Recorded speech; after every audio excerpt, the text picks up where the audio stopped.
Yeah, yeah, yeah, yeah. Yeah. Sa bawat lakad ko may matang nakatingin. Inusgahan ako kahit di ako kilala nila rin. Ganito siya, ganyan siya sabi nila. Kahit di nila alam ang kwento ko sa likod ng muka. Sa suot ko, sa galaw, sa paraan ng salita. May opinion sila kahit di ko naman hinihingi, diba? Masakit pakinggan pero pinipilit kong umiti. Kahit sa loob ko durog na damdamin ko lagi. Hindi nila nakita ang hirap na dinaanan. Mga gabing ako lang mag-isa ang lumalaban sa mundong puno ng mapanghusgang mata. Parang ang hirap maging totoo sa sarili, o nga. Sa bawat salitang binibitawan, may pusong nasasaktan.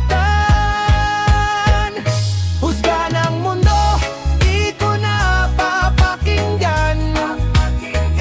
Mas kilala ko ang sarili ko kaysa kanila man.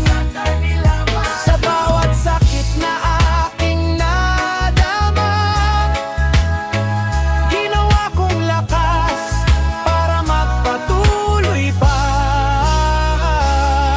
Yeah. Isang araw na pagod na rin ako sa pakikinig sa mga salitang di naman totoo. Pinili kong tumayo at lumaban, di para sa kanila kundi para sa sarili kong pangalan. Natuto akong hindi sila pansinin kundi ayusin ang landas na dapat kong tahakin. Sa bawat pangarap na aking hinahabol, mas mahalaga kung ano ang totoo sa puso ko. Hanggang sa nakita ko rin sa huli na yung mga mapanghusga may sugat din sa sarili. Kaya sila naninira, kaya sila ganun, dahil may laban din sila na di kayang ipakita noon. Hindi lahat ng nagsasalita ay tama. Minsan sila rin ay sugatan, di ba?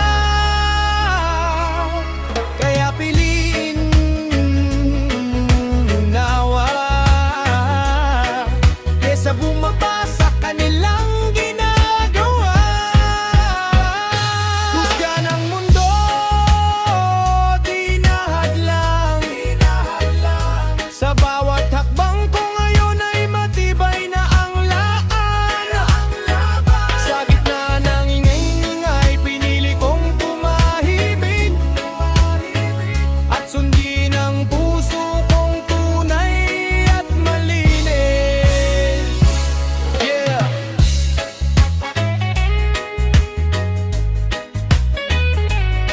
Sa mundong mapanghusga, ikaw lang ang tunay na nakakaalam kung sino ka at kung saan ka patungo kayapan.